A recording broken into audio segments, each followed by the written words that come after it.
भारत भाग्य विधाता।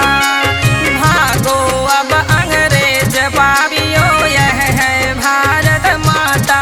रखबई देशवा के हम अपने रत्न समनवा, जवनवा हिंद बोले बोलिया।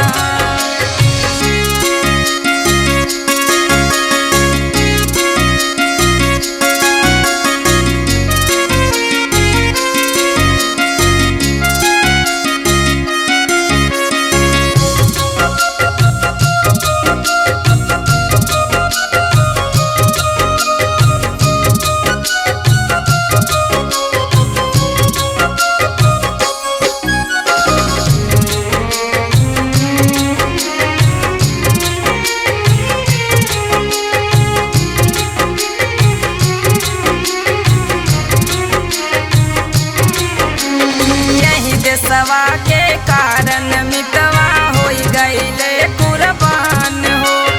यही देशवा के कारण मितवा हो गईले कुर्बान हो। बाटे देशवा में हमरे वीर जवनवा, जवनवा हिंद बोले बोलिया।